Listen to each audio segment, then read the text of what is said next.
번째 제100차 원내대책회의를 하게 되었습니다. 먼저 원시 원내대표의 모두 발언을 듣겠습니다.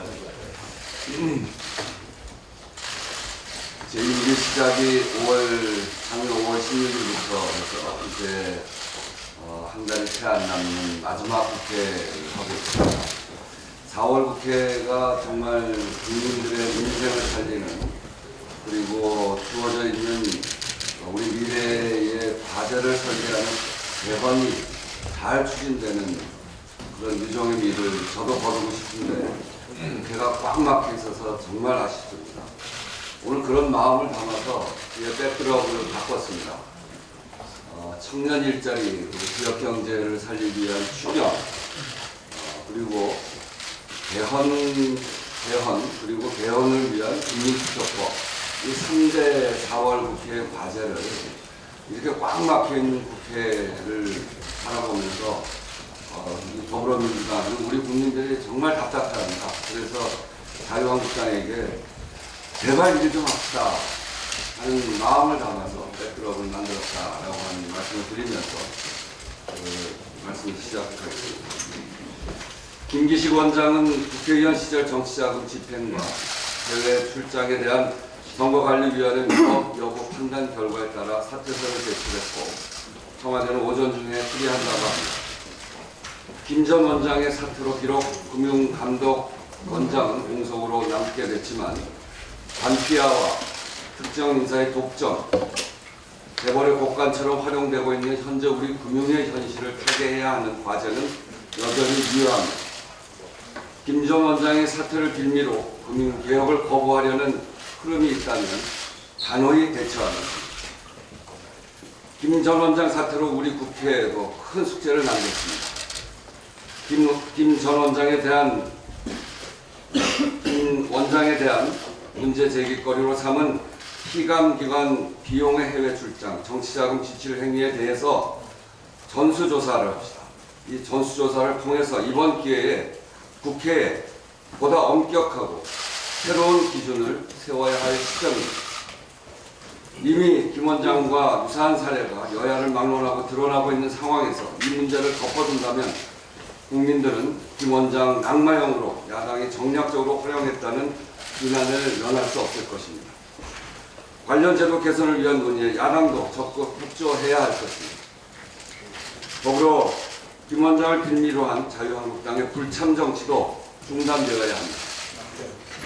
김성태 원내대표는 4월 의사 일정을 조속히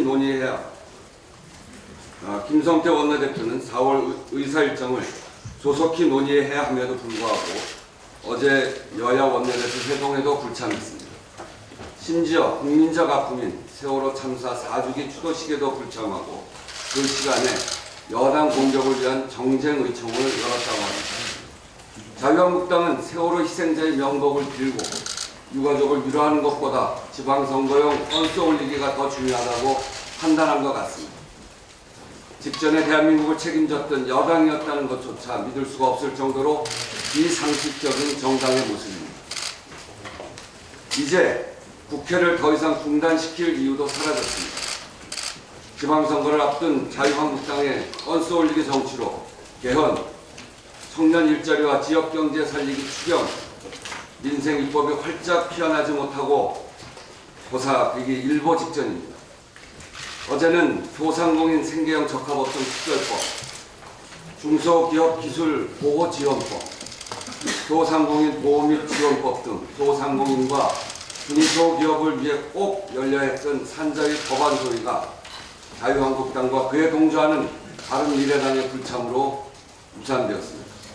이대로라면 4월 23일이 시한인 국민투표법 개정도 불투명하게 되며 때를 놓치며 결국 개헌이 물 건너가게 될 것입니다. 자유한국당의 한 건 정치를 그대로 둔다면 4월 임시국회, 개헌, 추경 모두 사실상 패전 위기에 처할 수밖에 없게 됩니다. 절박한 민생 위기 앞에서 국회가 할 일을 다하기 위해 더불어민주당은 최선을 다하겠습니다. 패전 위기를 그대로 방치하지 않겠습니다. 자유한국당에게 국민의 마음을 담아 한마디 합니다. 제발 일 좀 합시다. 드루킹 사건에 대해 한 말씀 드리겠습니다. 어제 경찰은 드루킹이 일방적으로 전송한 문자 대부분을 김경수 의원이 확인조차 하지 않았고 통화 내역도 전무했다는 점을 발표했습니다. 한마디로 김경수 의원과 드루킹 사이에 부적절한 연결고리가 존재하지 않았다는 것입니다. 뿐만 아니라 우리 당 주요 정치인들도 드루킹의 공격 대상이었다는 증언까지 잇따르고 있습니다. 따지고 보면 우리 당 역시 피해자인 셈입니다. 더욱이 드루킹이 운영했던 인터넷 카페 회원의 언론 인터뷰 내용을 보면 드루킹이 평소 일본이 침몰할 것이거나 다시 읽겠습니다. 더욱이 드루킹이 운영했던 인터넷 카페 회원의 언론 인터뷰 내용을 살펴보면 드루킹이 평소 일본이 침몰할 것이다 거나 문재인 정부는 예수회라는 등의 사이비 교주 같은 주장도 쏟아냈다고 합니다. 이처럼 허언증을 넘어 과대망상 증세까지 보인 개인의 일탈을 두고 여당 차원의 개입을 하는 것 자체가 소멸인 것입니다. 그럼에도 불구하고 이 사건을 박근혜 최순실 국정농단이나 지난 대선 시기 허위 제보 조작 사건과 동일시하는 일부 야당의 터무니없는 주장에 매우 유감입니다. 더구나 그 주장의 근거지가 국정농단 주범인 대통령을 배출한 정당과 증거조작 세력이 속한 당의 대통령 후보 출신이라는 점에서 황당하기까지 합니다. 민주당이 고발했고 민주당이 피해자인 사건이며 자발적 활동에 인사청탁의 등 대가를 요구한 세력에게 단호하게 거절한 것도 정부 여당입니다. 두 보수 정당이 자신들의 행위와 연계해서 조직적 음모로 몰아가는 것은 자유행위에 불과하다는 점을 분명히 인식하기 바랍니다. 민주당은 자유로운 여론 형성을 방해하는 그 어떤 불법 행위도 반대하며 수사당국에 의해 엄정하게 조사되고 공명정대하게 처리되길 강력히 희망한다는 사실을 다시 한번 말씀드립니다. 이상입니다. 네, 다음은 국회의장의 모두 발언입니다.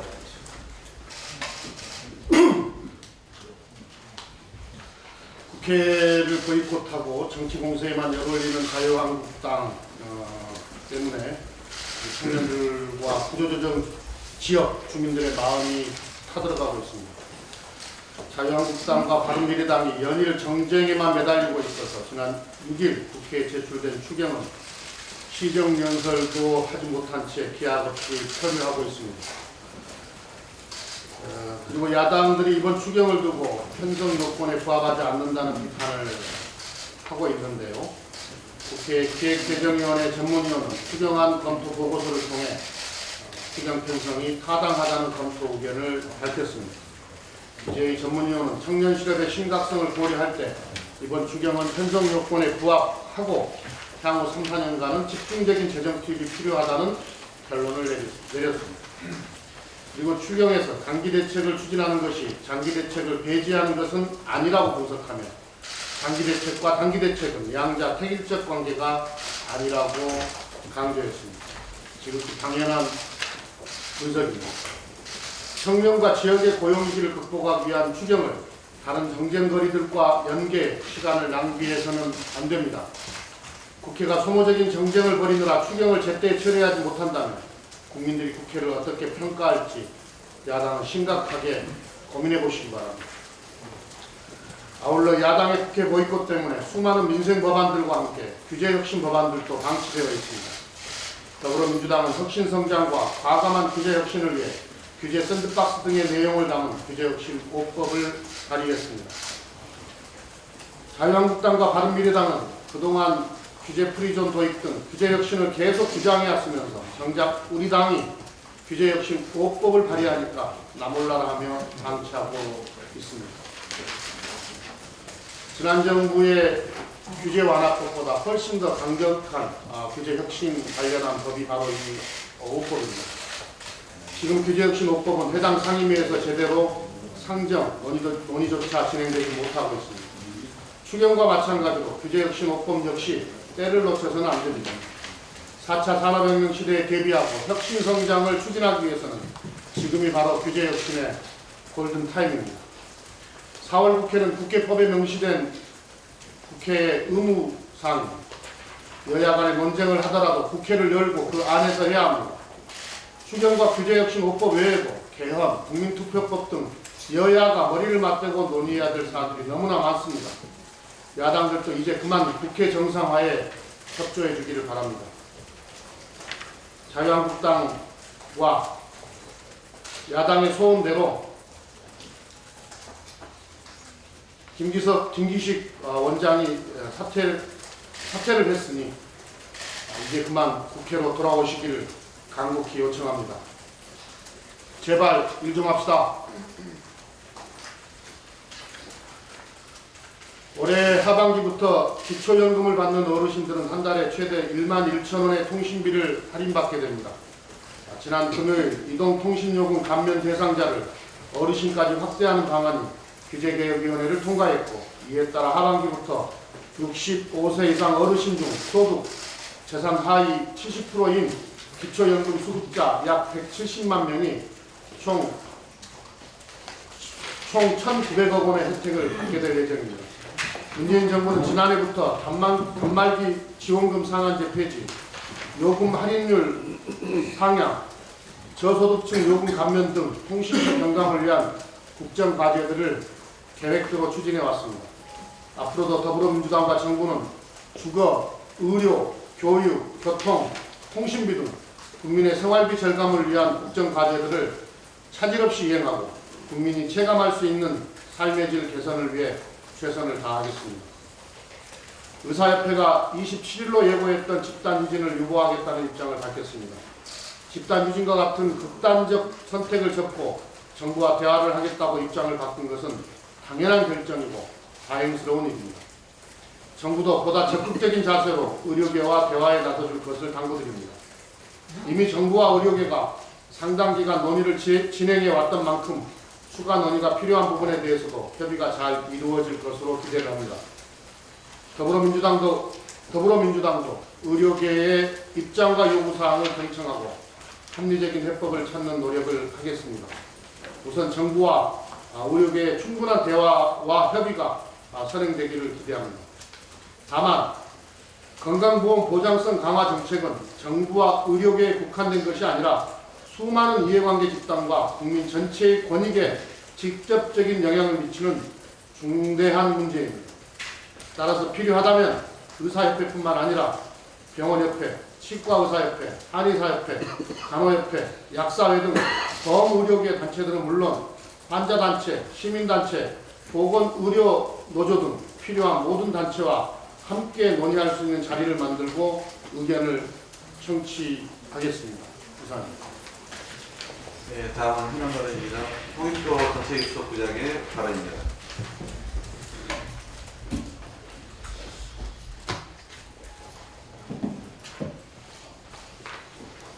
우선 어제 김기식 원장이 사퇴하는 것에 대해서 매우 안타깝게 생각합니다.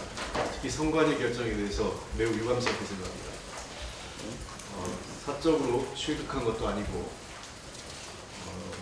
자신이 속한 공익재단에 5천만 원을 한 것을 갖고 사후적으로 이제 와서 불법이라고 해석한 것에 대해서 선관위의 무능과 직무유기를 스스로 인정한 꼴이 아닌가 생각합니다.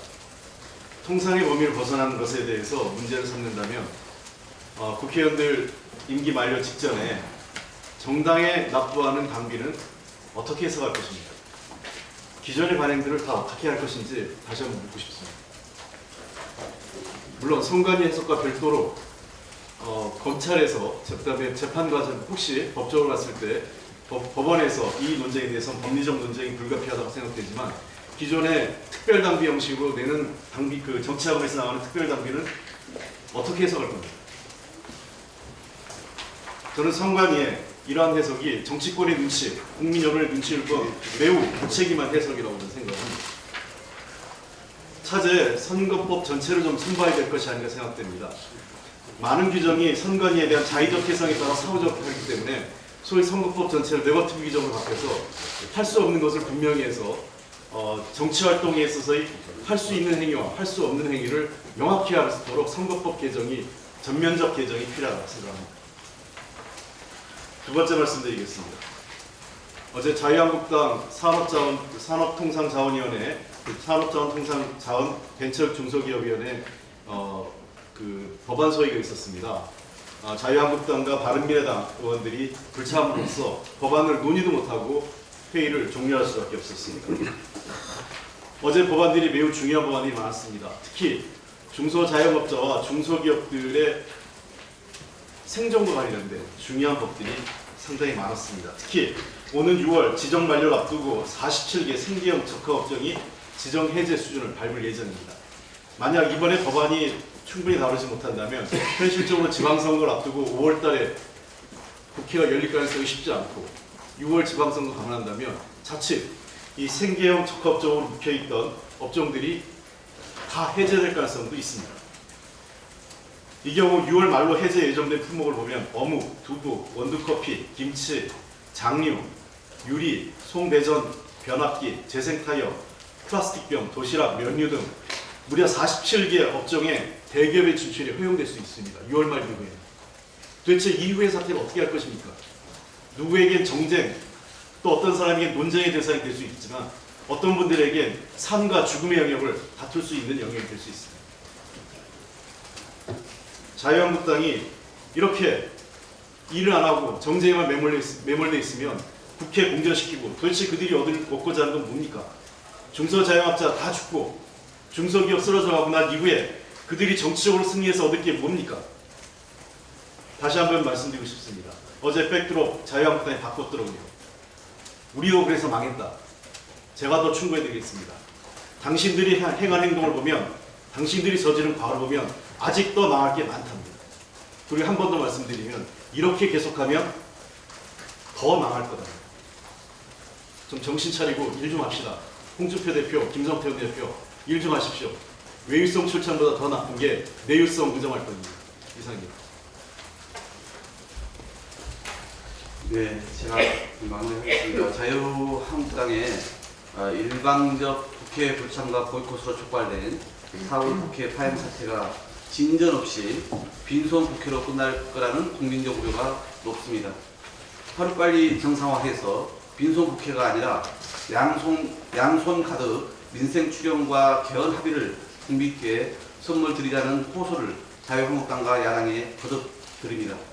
남북 정상회담이라는 국가적 대사를 앞두고 국회가 남북 정상회담 지지, 평화와 비핵화를 위한 국회 결의안 채택이라고 앞장서야 할 시기에 오히려 제1야당의 국회 보이콧 장기화로 아무것도 할 수 없는 상황은 납득할 수 없습니다. 4월은 국회법에 의해 임시회가 무조건 진행되어야 합니다. 또 국회법 84조 예산안에 대하여 본회의에서 정부의 시정연설을 듣는다는 의무조항이 있습니다. 이를 지키지 않은 것은 국회법 위반과 무시이고 예정됐던 상임위의 연이은 취소는 자유한국당의 민생과 추경 포기 선언입니다. 개헌마저 진척 없이 방치하고 있는데 자유한국당은 언제까지 법을 위반하면서 민심과 맞설 생각입니까? 세월호 당시 아무것도 하지 않았던 청와대와 국정농단 세력 그리고 학생들에게 가만히 있으라고 했던 당시의 명령이 지금 자유한국당이 국회에서 아무것도 처리하지 않는 자세와 소속 의원에게 상임위에 참석을 하지 말라고 가만히 있으라고 명령 내린 것과 오버랩이 돼서 참으로 씁쓸합니다. 자유한국당은 추경 등 처리에 필요한 국회 정상화 데드라인인 오늘과 내일을 놓치지 말기 바랍니다. 자유한국당의 무책임한 의혹 양산, 양치기 소년식 마타도 정치가 도를 넘고 있는데 이런 음모론적 접근은 댓글 조작 혐의자한테 오히려 피해를 본 의원에게 색깔 물컵을 던지는 것과 무엇이 다릅니까? 자유한국당의 국기문란 주장은 국회 분란 주장, 국회 파행을 위한 정쟁일 뿐입니다. 철저한 수사를 검찰이 촉구하고 국회는 제 역할에 충실해야 합니다. 합리적 대안 없이 정쟁만 일삼는 절대 반대 야당은 절대 망한다는 사실을 자유한국당은 명심하기 바랍니다.